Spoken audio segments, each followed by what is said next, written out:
Until I die, I will watch these things. The corner is the most ridiculous football moment I've ever witnessed. I'd like to say that I taught him that. I cut that out. Yeah. Very good question. My God.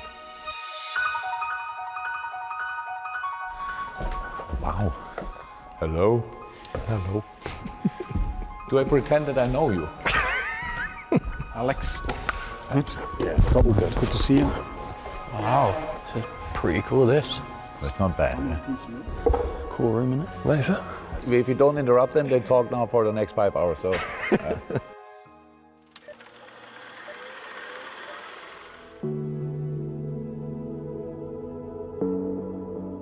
We see it every day. It means everything to the people, what this club is about.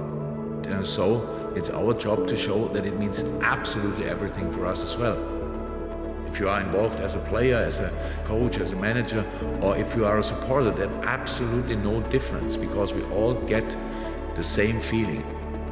I couldn't have wished for a better bunch of people who we are doing it for and who we are doing it with.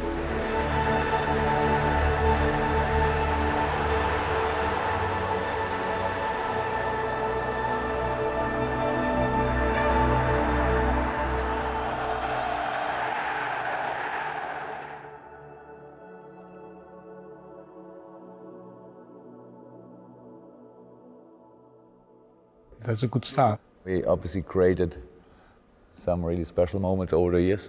And it's easy to find them. If you put on YouTube Liverpool celebrations or big moments or big games or whatever, you can see that, and that's why we do what we do. That's exactly what you want to feel, what you cannot get enough of. These very rare moments which you cannot get in normal life because you need to bring together a bunch of very talented football players and a very passionate crowd, and then you can create something like that. So absolutely special. Until I die, I will watch these things from time to time, and obviously in the last few years we created a few of these moments.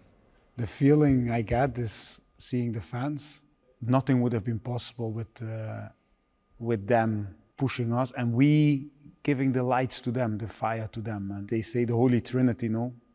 Shankly said, like, the fans, the manager, this case Jürgen, and the players, if they three think the same about the game, that's the base of everything. And I believe that we were able to create that, and that the fans think the same about the game than the players, and that's something special. I think that's what I think when I see it. Yeah. I think it's the hunger all the players have, and how the fans and the technical staff are feeding us before the game and during the game.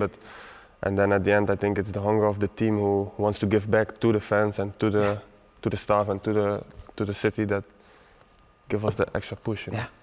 It was always my personal aim to collect these kind of things in my own storage. And I just have it for the good and the bad times when you think back and you cannot avoid smiling and feeling it and getting into it again. Have you got a favourite one? So it's Madrid, it's the Champions League final because it was so special and the relief was ridiculous after losing it the year before, and I lost obviously a few Champions League finals, so the relief was massive, and knowing that's what we wanted to do. But in a single game, my favorite game will stay Barcelona. It's difficult to replace because there was no chance, and we did it anyway. It is such a good example for what's possible in football. Doesn't mean it's likely to happen, but it's possible, and I think that's really enough. So to know, there's a chance, so let's give it a try. Yeah. The corner is the most ridiculous football moment I've ever witnessed. How old was Trent that day? 21? I'd like to say that I taught him that, but I'd like to claim all from the academy. All from the academy. All credit. Yeah, cut that out. Yeah.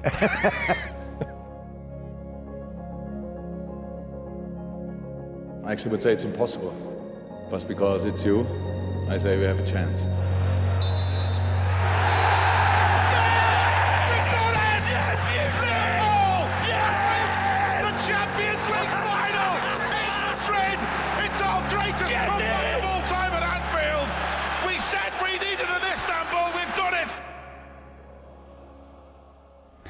Look, by the way, on that day, tears in James Milner's eyes. You don't see that a lot. No, not Besides, he's cutting onions probably, so it must be a special day. I think, and as an inspiration, this day is for all kids who were awake that night and have already a little bit of feeling for football. It's incredible that something like that can happen. That a career starts wherever it is, in a garden together with other talented players, in a backyard somewhere. Everybody dreamed of playing big stages and stuff like this. As a player, I wasn't good enough, and I knew that, to dream that big. So I knew I'm good for I can make a living of it, but was not good enough to really play on these big stages. I realized it early. So still loved the game too much to quit it, obviously. And when I became a manager, the world changed for me completely, because now I knew the things I knew about football can help other people to become the best version of themselves. But the job is a tricky one, and I'm blessed with an incredible career regarding the fact that I had 3 clubs and was at each club very long time, and people let me do. Usually in this business, you have to win the first 5 games. If you don't, they kick you out and you move to another city and you cannot create and you cannot that. So I knew I am okay or good at what I'm doing, but that doesn't mean anything. I never imagined me being in the situation I was very often in my life, to be honest. I never thought before it's possible. I didn't want to limit myself, but I didn't dream myself out of reality as well. So I'm still surprised about my career, to be 100% honest. So we've always said at the academy that, okay, you can get debuts, they come and go, but can you get someone in who actually helps create the next chapter of history, the next piece of legacy? So it's one thing to get in, it's another thing to stay in, and it's another thing again to actually go and win something with the club. That's been the challenge, but I think it's, what it does is when one person goes through, you know this, so that when Trent goes through, it gives everybody else hope. It gives everybody in the academy, all 100 and whatever it is, 80 boys, it gives them, they all believe that the dream is there, and when you were there as, the under-16 coach, you're working with a lot of the younger players then. I always said, it can be you in 2 years, it can be you in 1 month who's there already training. I remember. So you don't spoil 1 second of training, you can only prepare yourself by going 100, no? So. Yeah. But here's the question, maybe, how many of the guys in your academy, how many of them you went through the youth department made it? My age was pretty special. We were 3 in the same teams, and 2 of them still play at first team PSV. So it was 3, but normally it was like 1 or maybe none. But you got a story like that, haven't you? Yeah, didn't you when you were young, didn't you? Yeah, so I was at a few clubs when I was younger, and too small. Young, I still don't know. Too small. What do you mean? I was at Chelsea when I was a kid, and they released me because I said I was too small. No. You're not the first one and not the last one. Too small. Yeah. And then I was just playing with my friends for a year, Sunday league. We talk about which age? 4 or 5? No, 11. Oh, already? Yeah. Double figures. 11, 12. I was at Fulham, a pre-academy thing, where you go sometimes once a week, twice a week to train, but I didn't really enjoy it. But then Fulham contacted my father and said, look, I hear, he hasn't got a club, does he want to come for a trial?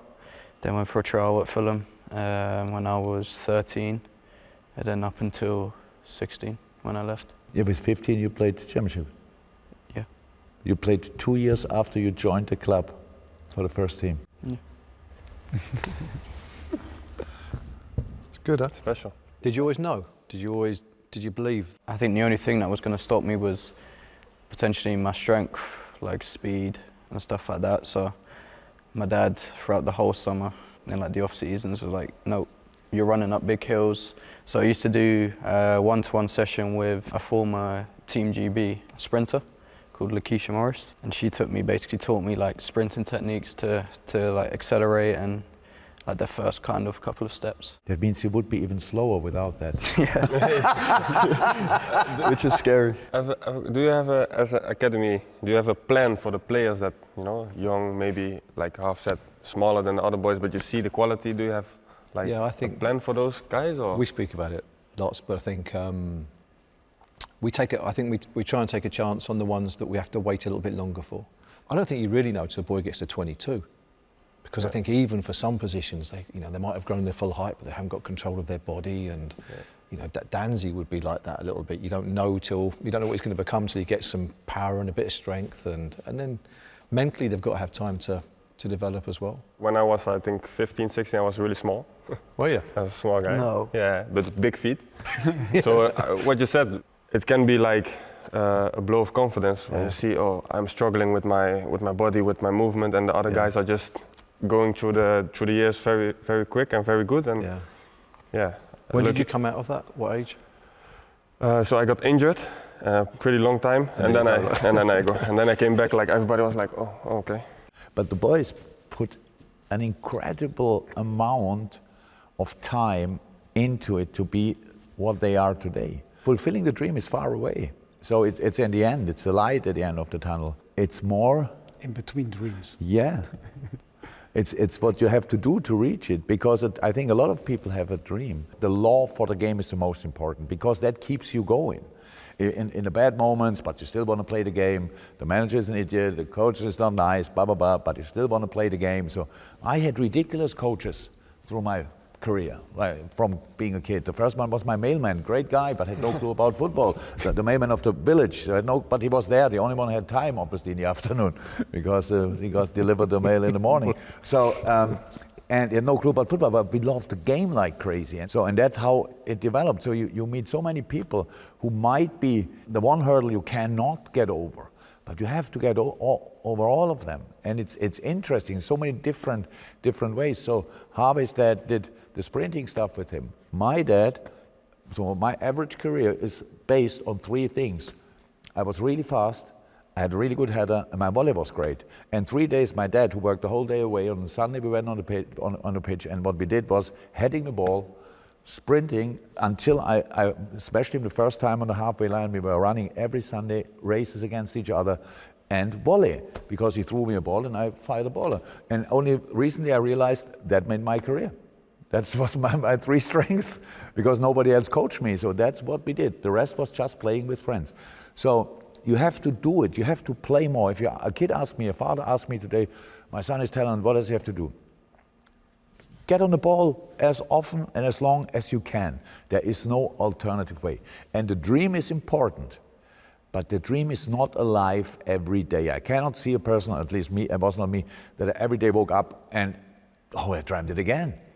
No, it's all the necessary steps you have to make, and then you have a good chance, and still no guarantee. Oh. Potential.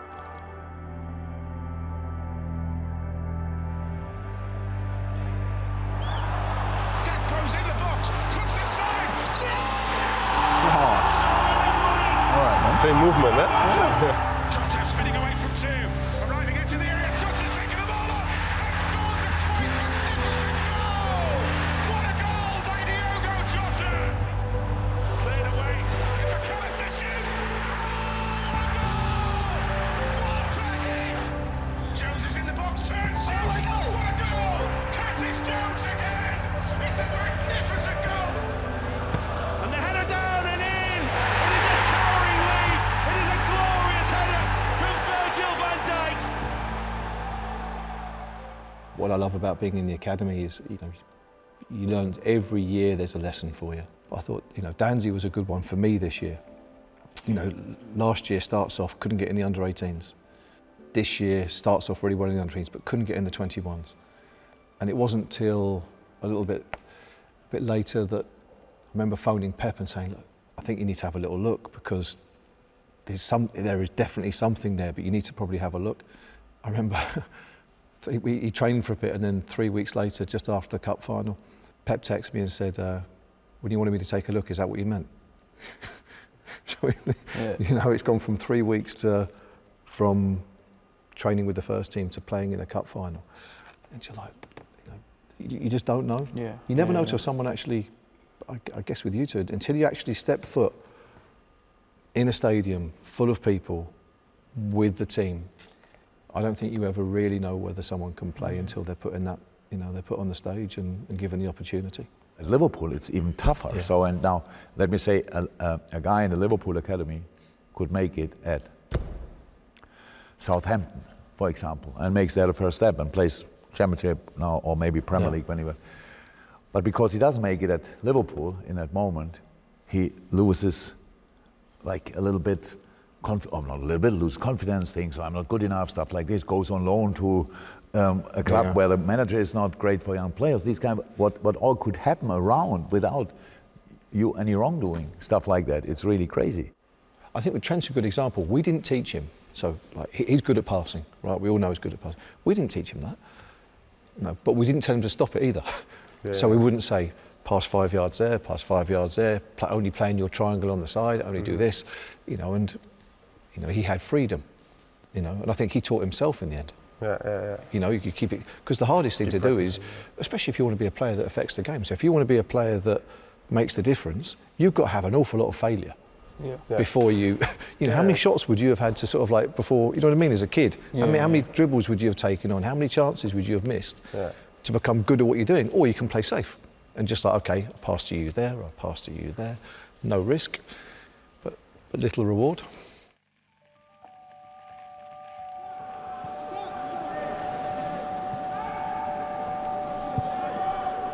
The hero needed in red or maybe black. Make yourself a story. It's Alexander. It's Alisson! Unbelievable! Can you believe what we've just seen? It is incredible! Ali went through a real difficult time at that moment, and I think that was my feeling after the game. I was so happy for him. You see how he celebrates as well. So some things are bigger, no? And I think that day something was bigger. Definitely. It's exactly what I remember in that moment as well. It was the toughest period of his life, definitely. And then if you can switch off left and right and focus on the game and something like this is possible, obviously it can help you. And we all felt the same in that moment, that we did it, that it only happened for one reason, for his dad. And that was really tough. But there are resilience, ignoring issues, problems, stuff like this. We all know.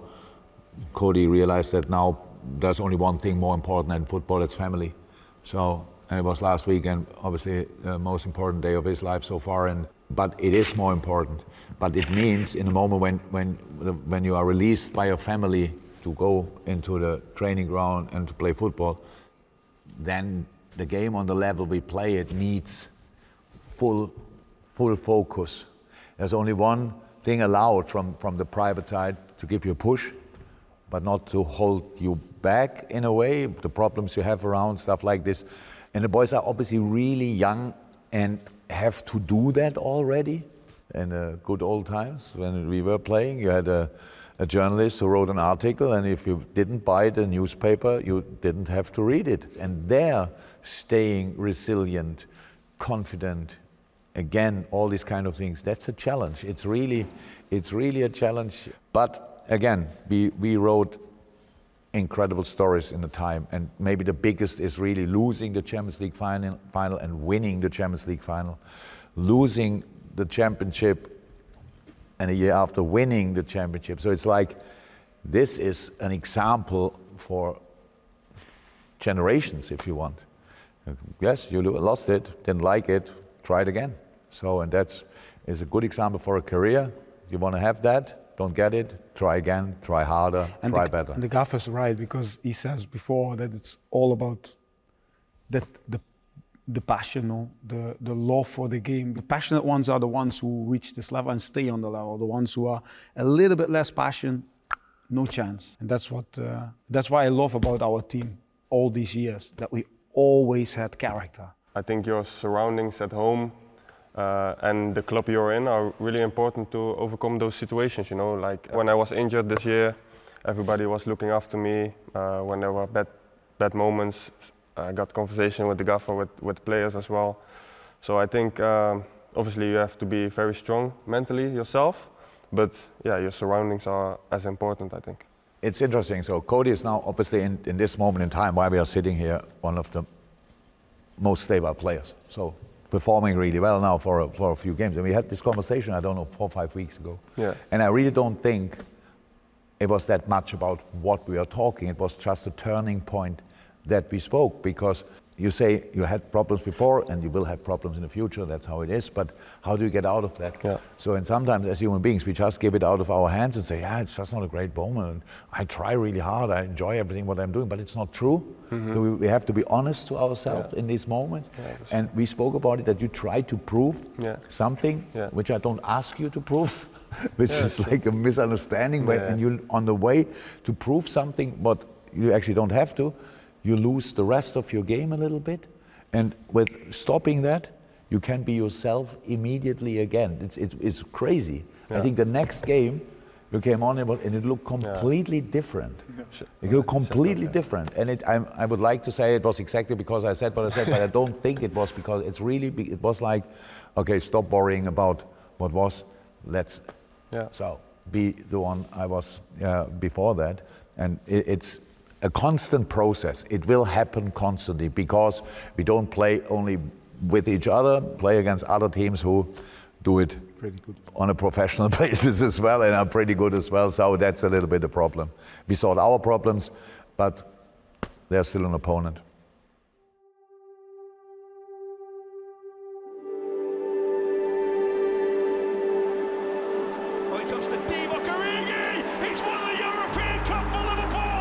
The man who took down Barcelona has taken Tottenham down in Madrid. Number 6 is on its way to Anfield.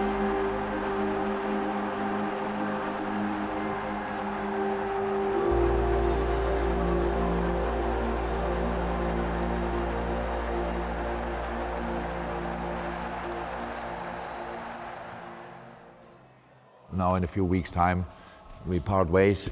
But for me, it was the best time I could have had, and I'm super positive about the future of the club and stuff like this in all different areas. Pep going somewhere, blah, blah, blah, the boys will stay and will make the next steps in their career. So I think it's always like this. You need, as a person, you need to have an impact. It's like you enter a room and the mood should be lifted, and not when you enter the room and everybody thinks, oh, it's him again. So it's not that complicated, to be honest, and that's only in a very short term.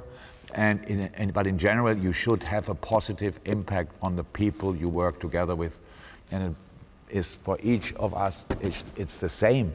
So why should I share my bad thoughts, if I have them, with other people? They can't help me probably, so why should I? So I sort that with the people I have to sort it, and then with other people I do that. And that's how I always understood life, and it worked out again. But I didn't plan that, because when I arrived here, obviously it was a very positive welcoming, and I didn't feel the pressure in that moment, but I knew there is pressure.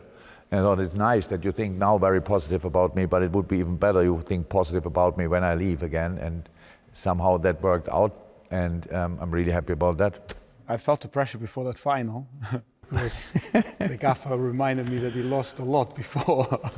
I lost six or seven finals before that. So it was the 7th, and I remember him saying like 3 weeks before, Pep, I want nothing to do with the planning about this final. I lost the last 6, up to you. Like the planning. Okay, cool. I'm really happy that I could work for the last 10 years in this club, because for me, this is the best club in the world, and I'm really happy that with academy director was such a long time, with a manager who changed this club like just a few other managers did in the past. So I'm really grateful for that I was be a part of. And the legacy is with the fans, no? So how they feel it, how they live it, how they. We are there to give them emotions, and we are there to give them joy, and I think that's what we did. And there's just one last question for you, boss. Pep, are you okay to ask it for us? What is the most influential piece of advice you have ever received? My God. Very good question. It's in my prayers, and it is forgive, and you will be forgiven. I'm not sure that's the right saying, that's how you say it. And that helped me a lot in life, so I can get angry, you all know, for a moment, but I cannot be angry for long. But there are a couple of things happened to me in my life where you think, okay, maybe that was a bit over the top and I should not deal with that person anymore at all, but I just cannot stay angry. That's how it is. So I try to do it with the way I treat people. So, and that's for me, forgive and you will be forgiven. So I don't have to be perfect to be all right. Let me say like that. That's the best message I got in my life. Good to see you. Absolutely. Awesome. Good, stop. Thank you very much. Thank you, guys.